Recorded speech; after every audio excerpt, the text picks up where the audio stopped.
There is something incredibly peaceful about watching the snowfall. For a lot of people, a heavy snowfall is a clear sign to stay indoors, wrap up in a warm blanket, and drink something hot.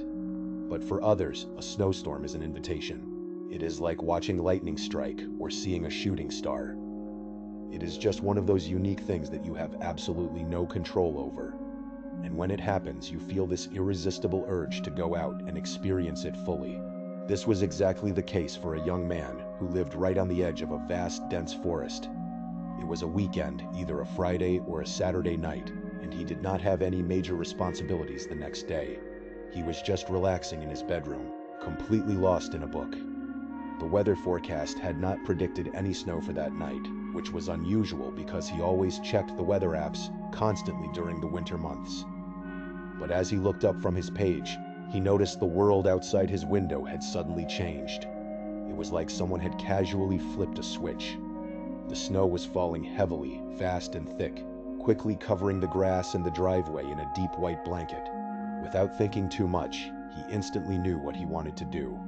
He wanted to go for a snow walk. He did not just want to walk around his quiet suburban neighborhood, though. He wanted to go deep into the woods, where the snowfall would feel completely untouched and silent. He grabbed his keys, bundled up in his heaviest winter gear, and drove a few minutes down the road to a local hiking trail. This trail was highly secluded, meaning almost nobody went there, especially not in the middle of a sudden snowstorm late at night. When he arrived, the parking area was totally empty. He stepped out of his car, took a deep breath of the freezing cold air, and began to walk down the snowy path. The only sound in the entire forest was the heavy crunch of his boots pressing into the fresh snow. His plan was simple. He wanted to walk about 20 minutes into the woods, find a quiet spot, stand there for a while to appreciate the quiet beauty of the storm, and then head back to his warm bed. After walking for a while, he finally reached a spot that felt sufficiently deep and isolated. The snow was coming down in giant, heavy flakes, casting a soft, dim light over everything. He stopped walking, took his hands out of his pockets, and just stood there, taking in the beautiful silence of the forest. But the exact moment he stopped to appreciate the quiet, the silence was shattered. He heard a sound that absolutely did not belong in those woods. It was the soft, clear voice of a child. At first he froze. He stood completely still, his heart hammering in his chest, trying to process what he had just heard. He told himself that it had to be his mind playing tricks on him. The wind can make incredibly strange noises through the bare branches of the trees, and it is easy for your brain to misinterpret those sounds when you are alone in the dark. But just as he was starting to convince himself that he was just being paranoid, he heard it again, much clearer this time. It was a little boy, and he was yelling. Hi, the word itself was totally normal, but hearing it out there, deep in the woods, in the middle of a freezing night, was incredibly disturbing. The narrator turned around, looking in every direction, but he could not see a single soul. The trees were dense, and the falling snow made it hard to see very far. What made it even worse was that the sound seemed to echo, making it impossible to pinpoint where it was coming from. It felt like the voice was coming from everywhere and nowhere all at once.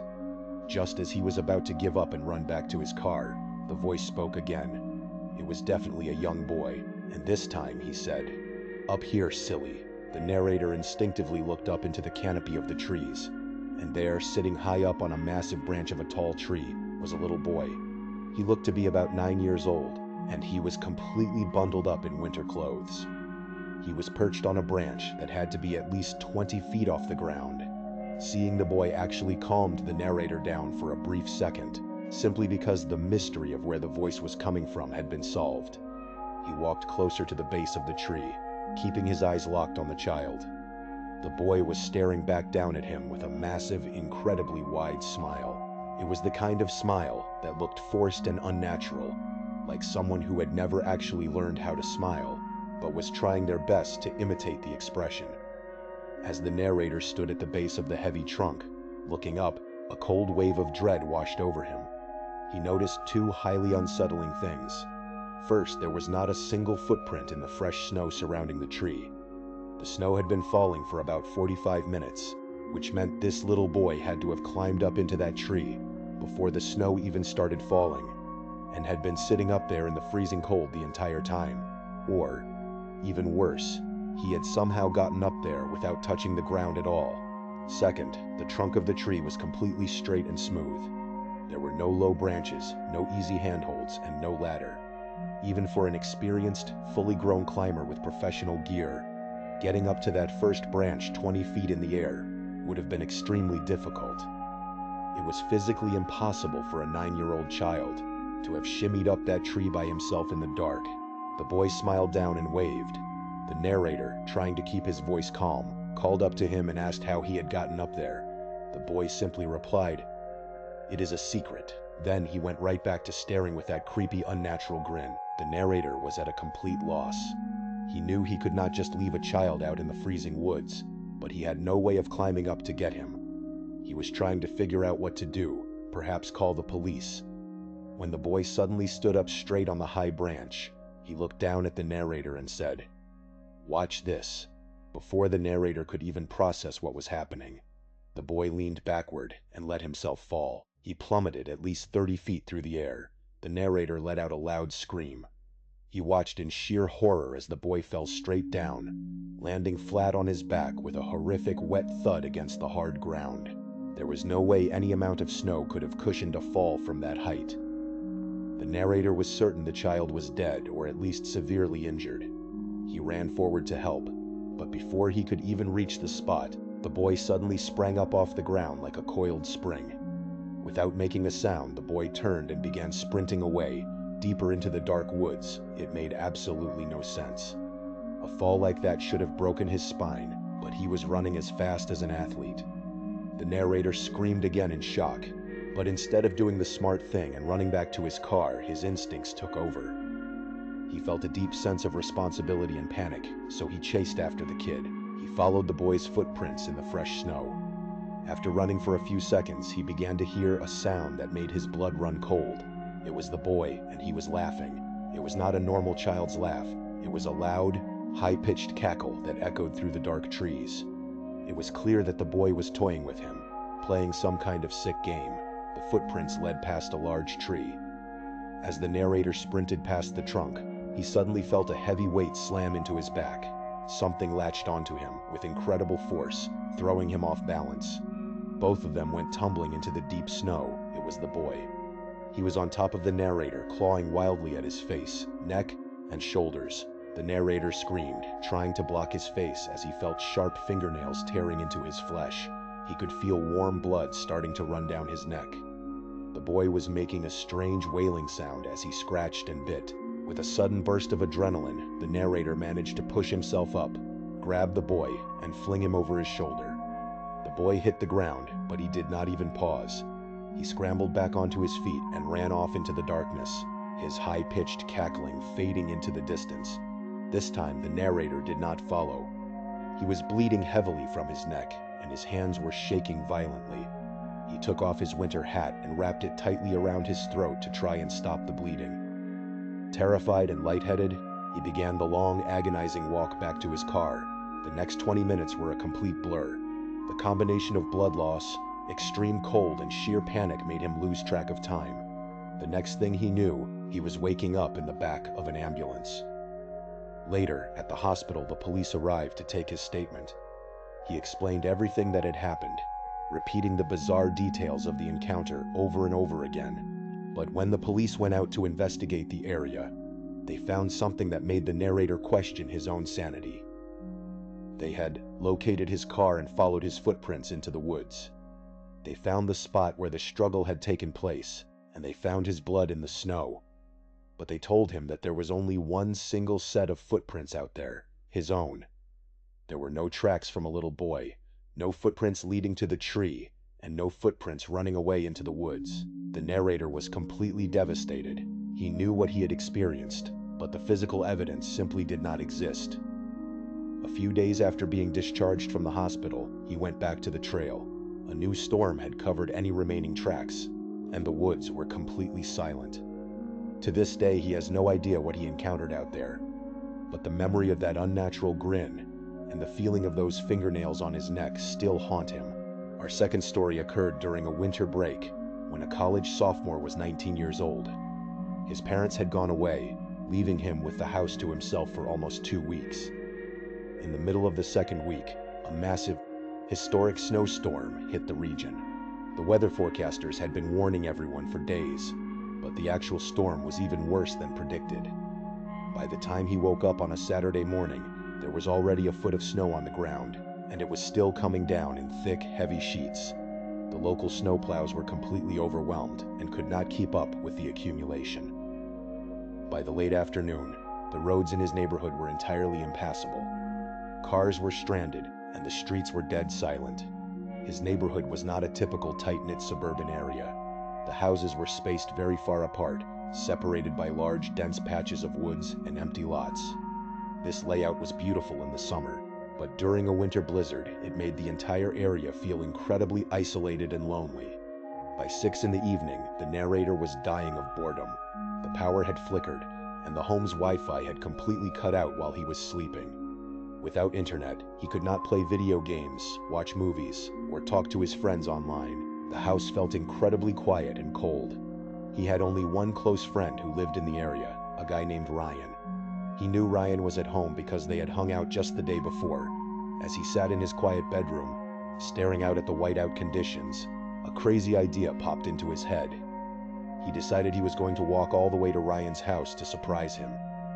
He knew the roads were undrivable, but he figured he could easily make the trip on foot. It was only about 1.5 miles, a distance he had walked countless times before. Looking back, he realizes it was a very foolish and reckless decision, but he was 19, bored, and thought it would be hilarious to show up on his friend's doorstep looking like a snowman. He bundled up in his heaviest coat, gloves, and boots, and stepped outside. The walk started out surprisingly peaceful. By the time he left, the snow had actually stopped falling, and the night air was completely still. The streetlights cast a soft orange glow over the untouched snow, creating a beautiful, surreal atmosphere. He could hear nothing but the sound of his own breathing and the heavy crunch of his boots. The entire world felt dead. About halfway through his journey, the road passed through a stretch of land where there were no houses at all. It was just dense trees on both sides of the road and a few overgrown empty lots. During the day, this area was completely ordinary, but in the dark of night, surrounded by feet of snow, it felt deeply unsettling. The silence was heavy, and he began to feel a strange sensation of being watched. Suddenly, he saw a pair of bright headlights appearing in the distance ahead of him. The lights were moving slowly, coming from the direction he was walking toward. He stopped in his tracks, feeling a sense of relief that a snowplow was finally clearing the road. But as he watched, the vehicle did something completely unexpected. Without warning, it veered sharply to the right. It looked as though the driver had completely lost control or was swerving violently to avoid hitting something in the road. The heavy vehicle plowed right off the street, crashing through the brush and disappearing into the thick tree line. A loud, muffled crunching sound echoed through the cold night air, followed by immediate silence. The narrator stood frozen for a second, his heart leaping into his throat. He realized that a driver had just crashed and was likely badly hurt. He did not hesitate. He started running through the deep snow toward the spot where the lights had gone off the road. The snow was up to his knees, making it incredibly difficult to move quickly, but the adrenaline kept him pushing forward. It took him several minutes of exhausting physical effort to reach the crash site. He easily found the deep tire tracks leading off the road and followed them into the trees. When he reached the vehicle, it looked exactly like a scene from an accident report. It was a massive municipal snowplow, its front end completely crumpled and wrapped around the trunk of a large oak tree. The headlights were still burning brightly, cutting through the dark woods, and the engine was still running, making a loud, low rumbling noise. The narrator scrambled up to the driver's side door, preparing himself to pull an injured, unconscious person out of the wreckage. But when he reached the window and looked inside the cab, he froze. The driver's seat was completely empty. He stood there in disbelief, his mind struggling to comprehend what his eyes were seeing. The engine was running, the keys were in the ignition, but there was nobody there. He thought that maybe the force of the impact had thrown the driver from the vehicle, but the windshield was entirely intact, with no cracks or holes. He ran around to the passenger side, pulling himself up to look through the glass, but but that seat was also empty. In a state of sheer panic and confusion, he grabbed the handle of the driver's side door and yanked it open. He leaned inside, thinking the driver might have collapsed onto the floorboards under the steering wheel. But there was absolutely no one inside the truck. The narrator backed away from the vehicle, his mind racing. The plow had literally just crashed a few minutes ago. If the driver had survived the impact and walked away, there should have been footprints leading away from the truck. But as he looked down at the fresh, undisturbed snow surrounding the vehicle, he realized there were absolutely no footprints other than his own. A sudden, terrifying realization hit him. Whoever had been driving that truck had vanished into thin air. At that exact moment, an overwhelming sense of danger washed over him. It was a visceral, physical feeling in his gut that told him he needed to leave the area immediately. He began to back away from the rumbling truck, keeping his eyes on the empty cab. But as he took his first few steps backward, a loud voice shattered the silence. It was a man's voice, coming from somewhere in the dark woods behind the truck, and he was screaming desperately for help. The narrator's first instinct was to run toward the voice to help, but every survival instinct in his body was screaming at him to do the exact opposite. The hair on the back of his neck stood up, and a deep, instinctual terror took over. He turned around and began to sprint back toward the road. As he ran, the voice called out again. This time, it sounded incredibly close, almost as if the person was standing right behind him. It was physically impossible for anyone to have moved through that deep snow so quickly without making a sound, yet the voice was right there. He did not dare to turn around. He ran as fast as his legs could carry him, pushing through the deep snow until he finally reached the main road. He did not stop running until he reached Ryan's house. By the time he collapsed onto Ryan's front porch, he was completely exhausted and hyperventilating. When Ryan's mother answered the door, she was horrified by the sight of him. He was pale, covered in snow, and barely able to speak. Once he calmed down, he explained what he had seen. Ryan's father immediately called the police to report the crashed snowplow. Because of the terrible road conditions, it took a long time for the police to arrive. While they waited, the narrator and Ryan went over the details again and again. Ryan suggested that maybe the driver had walked away before the narrator got there, or that the narrator had somehow missed the footprints in the dark. But the narrator knew what he had seen. When the police finally returned to Ryan's house after investigating the scene, the officer had a strange and angry look on his face. The officer sat the narrator down and accused him of making the entire story up. He told him that they had driven up and down that road multiple times and had searched the woods, but they found absolutely nothing. There was no crashed snowplow, no crumpled tree, and most importantly, there were no tire tracks leading off the road. The snow on that stretch of the street was completely smooth and undisturbed. The narrator was shocked. He pleaded with the officers, begging them to believe me, but they refused to listen. They warned him about filing false police reports and left. The narrator stayed at Ryan's house that night, too terrified to walk home in the dark. The next morning, Ryan's father drove him home on the newly cleared roads.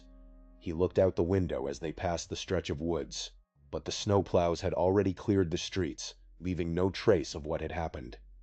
To this day, he cannot explain what he saw, and the memory of that voice calling out in the dark still sends shivers down his spine. Our final story comes from a narrator named Sebastian, who goes by CB. It happened about 7 years ago, when he was a sophomore in high school. He attended a prestigious private school located in a nearby city, which required him to commute back and forth every single day using public transit. In the mornings, he would catch the train to the city, and in the afternoons, he would take the same line back to his suburban home. While many kids his age would hate having a long commute, CB actually enjoyed it. Most of his close school friends lived along the same train line, so they would all ride together. It became a daily social hour where they could sit, talk, and laugh about their day. It was a great way to pass the time. CB was also a dedicated runner. He ran track in the spring and cross country in the fall. During the off-season, he would head straight home after school ended at 3 in the afternoon. At that time, the trains were relatively empty, filled only with other students heading home. But during the sports seasons, practice did not finish until after 5:30 in the evening. By the time he reached the train station, the platforms were packed with tired commuters heading back to the suburbs after a long day of work. Fortunately, his two best friends, Charles and James, were also on the track team and lived on the same train line, so he always had company during those late-night rides. On one particular evening after a grueling track practice, a massive snowstorm began the exact moment their train pulled out of the city station. It was the middle of winter, so even though it was not even 6 o'clock yet, it was already pitch black outside. What started as a few light flakes quickly transformed into a full-blown raging blizzard within a matter of minutes. While they were on the train, the conductor made an announcement over the loudspeaker. They learned that their train was the absolute last one operating on that line for the night. The storm was worsening so rapidly that the transit authority was shutting down the tracks to prevent any trains from becoming stranded in the deep snow. As CB, Charles, and James looked out the train windows into the swirling white darkness, they began to worry. The snow was piling up incredibly fast, and they realized there was no way their parents would be able to drive to the stations to pick them up. The roads were already completely covered and treacherous. They had no choice but to walk home from their respective stops. For Charles and James, this was not a major problem. They lived in a very busy, well-lit part of town, and their houses were located just a short walk from their station. But for CB, the situation was much more difficult. His suburban station was highly isolated. To get home, he would have to cross a major highway and then walk more than a mile through a dark, densely wooded area. He called his parents from the train to let them know he was on his way. His father told him that driving was completely out of the question and that he would have to walk. He told CB to bundle up, be extremely careful, and just push through the storm. When the train reached Charles and James's stop, they said their handshakes and stepped off into the snow. CB watched them disappear into the whiteout conditions, suddenly feeling very alone. As the train continued on toward his stop, the remaining passengers slowly trickled off until he was the only person left in the entire car. When the train finally ground to a halt at his station, the doors slid open and CB stepped out onto the empty platform. The wind was howling and the snow was falling so heavily that it was hard to see more than a few feet in front of him. The station was completely deserted, lit only by the eerie, flickering fluorescent lights overhead, reflecting off the endless sheets of white. He knew he could not stay at the freezing station, so he began his journey. Crossing the highway was surprisingly easy, because there was not a single car on the road, not even a snowplow. He stood in the middle of the empty lanes for a second, looking around in awe. It was a rare, beautiful sight, and he felt a quiet sense of peace. But that peace was shattered the moment he reached the entrance to the woods. The road home was long and winding, so he decided to take his usual shortcut through the forest path to save time. He put his head down to shield his face from the biting wind and began to push his way through the deep snow under the dark canopy of the trees. He had been walking for what felt like 10 minutes when he suddenly looked up to check his surroundings, and his heart stopped. Standing about 30 yards ahead of him, right in the middle of the narrow path, was a man. The man was standing completely still, facing CB directly. It was as if he had been waiting there, knowing exactly which path CB would take. But it was not just his presence that was terrifying, it was what he was wearing. In the middle of a freezing sub-zero blizzard, this man was wearing nothing but a short-sleeved t-shirt and athletic shorts. He had no coat, no gloves, and no hat.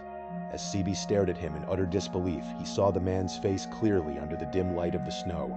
The man was smiling, but it was a terrifying, manic, deranged smile that stretched across his entire face. CB froze, unable to move or breathe. His mind raced, trying to find some logical explanation for what he was seeing. Was this a jogger who had gotten lost?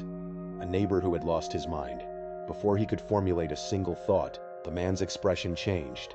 The man let out a blood-curdling scream and charged directly at CB. The sheer terror of the moment snapped CB out of his paralysis. He turned around and began to run back toward the highway as fast as his legs could carry him, screaming for help at the top of his lungs, even though he knew there was no one around to hear him.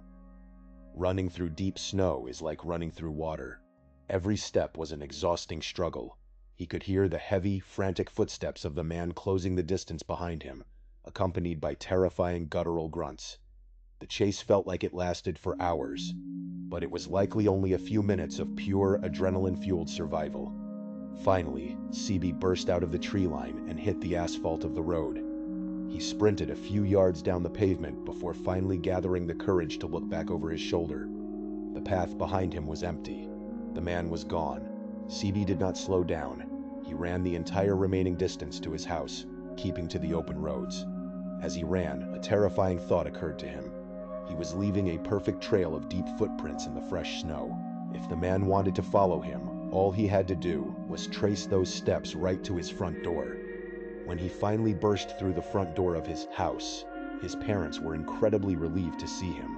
But their relief turned to horror when they saw how terrified he was and heard his story.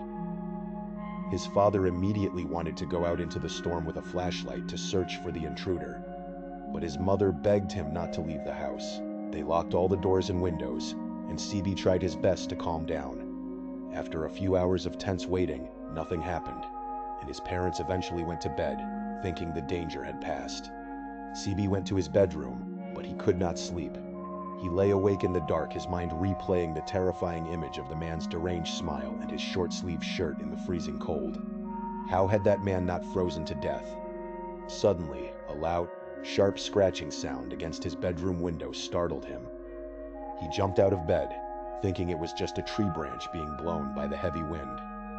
He walked over to the window and pulled back the curtain to investigate. He let out a loud scream and fell backward onto the floor. Staring directly through the glass, just inches from his face, was the man. In the dim light, CB could see him with terrifying clarity. The man's skin had turned a deep, sickly shade of purple from the extreme cold. He was completely bald, with a patchy frosted gray beard. He was pressing his face against the glass, still wearing that same horrifying wide smile. CB's father came running into the room, alerted by his son's scream. He caught a brief glimpse of the purple-skinned man through the window before the figure turned and vanished into the darkness. His father immediately called the police. Because of the terrible blizzard conditions, it took the officers nearly an hour to reach their home. By the time they arrived, the man was long gone. CB's father demanded that the police follow the footprints in the snow to track the intruder. The tracks clearly led from the bedroom window directly into the deep, dark woods behind the house.